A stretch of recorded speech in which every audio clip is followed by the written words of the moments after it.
Saya ikut pelatihan di LPPM waktu itu karena akan promosi jabatan, ya kan? Ada pelatihan sekitar seminggu. Saya ditelepon oleh Dirtek waktu itu. Fakri, ini ada perubahan di susunan pelatihan timnas U19. Head coach-nya STY. Saya nggak tahu dia udah hadir atau belum, tapi saya udah disampaikan melalui telepon. Kamu jadi asistennya STY. Terus saya tanya, teman-teman saya yang lain? Enggak, mereka karena STY bawa tim asisten sendiri. Saya merasa bahwa kami kan tidak gagal waktu itu. Kalau ukuran prestasi, itu tim lolos ke babak final Piala Asia U19. Pertama yang ketemu dengan Coach Sintayong, pelatih adalah saya. Kita berdiskusi hampir setengah jam, dan Coach Sin menanyakan kira-kira apa sih yang menjadi masalah sepak bola Indonesia, terutama pemainnya. Saya menyampaikan satu masalah fisik, yang kedua masalah mental dan fisik.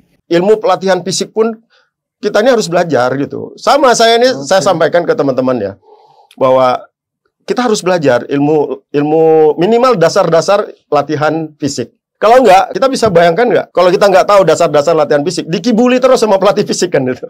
Ya kita bersyukurnya saya bisa berada di coaching staff dari Coach Sin ya. Jadi di situ saya bisa melihat apa sih sebenarnya kekurangan dari tim nasional kita saat ini. Di situ kita bisa melihat masalah fisik dasar pemain, masalah mentality pemain, masalah disiplin, masalah attitude, masalah kerja keras. Itu yang saya temuin selama di tim nasional senior. Persiapan awal tuh tiap hari cuma isinya lari dan nge-gym waktu itu. Tapi memang akhirnya dari situ kita bisa melihat hasilnya waktu itu, di saat itu bisa lolos sampai di semifinal. Akhirnya saya berpikir itu mungkin itu jadi metode yang terbaik untuk bagaimana kita bisa membentuk fisik pemain untuk bisa bermain selama 2x45 dan bisa konstan sampai dari awal kompetisi sampai di akhir kompetisi. Kebetulan saya coba lihat tuh waktu itu Haaland di Manchester City. Jadi saya pegang, nonton bola sambil pegang stopwatch. Dia touch, saya pencet, dia lepas, saya dia pegang, mati lagi. Dia selama 40 menit dia hanya pegang sekitar 3 menit. Haaland hanya 3 menit tuh. Sisanya berarti apa? Dia kan butuh lari, kejar bola, buka ruang lagi. Ya itu yang kenapa tadi akhirnya menurut saya itu benar, karena memang selama 45 menit pemain ya kalau dia pegang bola terus paling nggak nyampe 10 menit lah, bisa 5 menit, 6 menit. Salam olahraga. Jumpa lagi dengan saya di Nas TV Channel. Oke, kali ini saya menghadirkan asisten-asisten dari Coach Sintayong yang dengan terang-terangan membantah pernyataan Coach Fakhri Husaini ya. Di sini terlihat dan nyata-nyata Coach Fakhri Husaini menolak tawaran untuk menjadi asisten Coach Sintayong karena beliau merasa lebih hebat mungkin atau lebih berprestasi. Ya kita nggak tahu ya. Tapi terlihat sekali di sini Coach Fakhri begitu ambisi dan beda ya dengan Coach Nova Arianto, apalagi Coach Indra Safri. Beliau begitu rendah hati, terus belajar, walaupun kita tahu prestasi dari Coach Indra Safri ini luar biasa.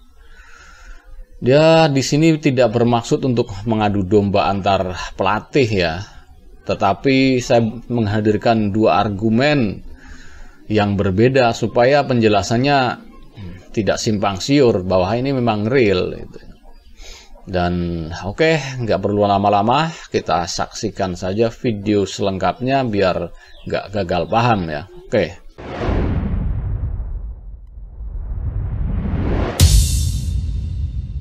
Kalau kemarin di awal mungkin saya sempat salah satu orang yang bereaksi terhadap naturalisasi ini. Karena saya melihat bahwa pemain-pemain kita ini tidak kekurangan pemain. Tentu harus ada sampai kapan program ini akan dilakukan oleh PSSI. Pemain yang masuk yang bisa dinaturalisasi adalah pemain-pemain yang memang betul-betul bisa memberikan dampak positif terhadap penampilan tim nasional itu. Artinya dari sisi kualitas harus menjadi syarat utama, kemudian kuantitasnya juga mesti diperhatikan itu. Jadi naturalisasi itu saya pikir itu adalah program yang kita ambil, program jangka pendek. Dan itu dilakukan atas permintaan pelatih tim nasional. Dia butuh, karena ada tuntutan prestasi ke pelatih tim nasional, dan pelatih tim nasional dengan materi pemain yang ada, merasa tidak mampu untuk mewujudkan itu. Perlulah dilakukan pemain-pemain naturalisasi yang keturunan. Dan ada pemain-pemain yang memang keturunan yang tidak dinaturalisasi. Jadi masyarakat harus bedakan. Nah, tapi ada pemain keturunan yang sudah menjadi hak milik negara lain atau dia punya dokumen negara lain, wajib dia dulu melakukan perpindahan kewarganegaraan. Yang kedua, dan wajib juga dia pindah asosiasi artikel nomor 7 dari FIFA. Setelah dua-dua itu oke, tetap pelatih kepala tim nasional yang menentukan. Kalau dia tidak kualitas, dia tetap tidak akan diambil oleh pelatih tim nasional. Ilmu pelatihan fisik pun kita ini harus belajar gitu. Sama saya ini saya sampaikan ke teman-teman ya, bahwa kita harus belajar ilmu minimal dasar-dasar latihan fisik. Kalau enggak, kita bisa bayangkan enggak? Kalau kita enggak tahu dasar-dasar latihan fisik, dikibuli terus sama pelatih fisik kan itu. Ya kita bersyukurnya saya bisa berada di coaching staff dari Coach Shin ya. Jadi di situ saya bisa melihat apa sih sebenarnya kekurangan dari tim nasional kita saat ini. Di situ kita bisa melihat masalah fisik dasar pemain, masalah mentality pemain, masalah disiplin, masalah attitude, masalah kerja keras. Itu yang saya temuin selama di tim nasional senior. Persiapan awal tuh tiap hari cuma isinya lari dan nge-gym waktu itu. Tapi memang akhirnya dari situ kita bisa melihat hasilnya waktu itu di saat itu bisa lolos sampai di semifinal. Akhirnya saya berpikir itu mungkin itu jadi metode yang terbaik untuk bagaimana kita bisa membentuk fisik pemain untuk bisa bermain selama 2x45 dan bisa konstan sampai dari awal kompetisi sampai di akhir kompetisi. Intensitas sepak bola sekarang kan sangat-sangat tinggi ya, jadi membutuhkan secara fisik dasar yang sangat kuat, dan itu kenapa Coach Shin concern di situ, karena selama ini pemain Indonesia secara mental kan lemah. Secara mental kalau dia latihan udah capek dikit dia nggak mau paksa, sehingga membuat secara fisik mereka pun juga nggak maksimal. Jadi kenapa di awal kita latihan atau di setiap awal TC Coach Shin selalu bicara masalah fisik agar apa secara mereka bisa bermain sesuai dengan filosofi Coach Shin. Karena filosofi Coach Shin saya bilang secara intensitasnya tinggi dan membutuhkan fisik-fisik yang kuat ya. Kebetulan saya coba lihat tuh waktu itu Haaland di Manchester City. Jadi saya nonton bola sambil pegang stopwatch. Dia touch, saya pencet, dia lepas, saya dia pegang, mati lagi. Dia selama 40 menit dia hanya pegang sekitar 3 menit. Haaland hanya 3 menit tuh. Sisanya berarti apa? Dia kan butuh lari kejar bola, buka ruang lagi. Ya itu yang kenapa tadi akhirnya menurut saya itu benar, karena memang selama 45 menit pemain ya kalau dia pegang bola terus paling nggak nyampe 10 menit lah, bisa 5 menit, 6 menit. Saya ikut pelatihan di LPPM waktu itu karena akan promosi jabatan, ya kan? Ada pelatihan sekitar seminggu. Saya ditelepon oleh Dirtek waktu itu. Fakri, ini ada perubahan di susunan pelatihan timnas U19. Head coach-nya STY. Saya nggak tahu dia udah hadir atau belum, tapi saya udah disampaikan melalui telepon. Kamu jadi asistennya STY. Terus saya tanya teman-teman saya yang lain. Enggak, mereka karena STY bawa tim asisten sendiri. Saya merasa bahwa kami kan tidak gagal waktu itu. Kalau ukuran prestasi, itu tim lolos ke babak final Piala Asia U19. Nah, ini ada pelatih dari Korea Selatan yang akan bawa timnya di awal-awal itu. Awal-awal itu. Dia akan menangani timnas, tim U23, tim U19. Dan buat saya ketika menyebutkan bahwa tim pelatih waktu itu akan menangani 3 tim, ini terlalu berlebihan gitu. 2020 saya menjadi direktur teknik dan Coach Sintayong masuk ke Indonesia dan saya yang mensupport roadmap dia. Pertama kali masuk Coach Sintayong di Indonesia, pertama yang ketemu dengan Coach Sintayong pelatih adalah saya. Kita berdiskusi hampir setengah jam dan Coach Shin menanyakan kira-kira apa sih yang menjadi masalah sepak bola Indonesia, terutama pemainnya. Saya menyampaikan satu masalah fisik, yang kedua masalah mental dan fisik.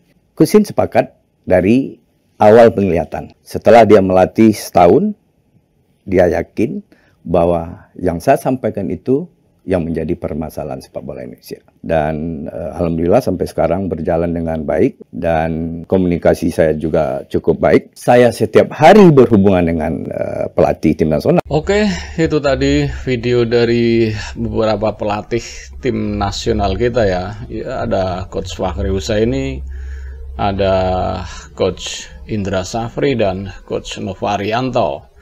Yang kita tahu Coach Indra Safri dan Nova Arianto adalah asisten dari Coach Sintayong di timnas ya. Sedangkan Coach Fakri Husaini nggak tahu sekarang ini apa masih di timnas. Saya rasa enggak sih. Masalahnya dia sering kritik terus. Sama tuh dengan Sitoel. Dan di kesempatan yang lain juga Coach Fahri Husaini sempat ngomong bahwa dia perlu orang-orang seperti Toel katanya. Kan aneh. Orang yang kritik tapi kritik nggak membangun malah diperluin. Ya mungkin satu frekuensi mungkin lah ya antara Fahri Husaini dengan Bung Toel. Dan di sini di video tadi yang telah kita tonton tadi terlihat sekali bahwa Coach Fahri Husaini begitu ambisius dan begitu membanggakan prestasinya, dan juga menganggap Coach Sintayong ini kurang bagus. PSSI punya kebijakan lain, dan mungkin ya saya rasa mungkin ada sakit hatinya mungkin ya. Coach Fahri masih ingin di timnas, ternyata diganti, didatangkan Coach Sintayong, mungkin di situ merasa sakit hati lah atau apa, mungkin kecewa bisa. Dan apa kita lihat dari statement-statementnya kan seolah-olah tidak kurang suka dengan Coach Sintayong, satu frekuensi nih dengan Bung Toel. Oke, cukup sekian dulu reaction dari saya. Assalamualaikum warahmatullahi wabarakatuh. Bye.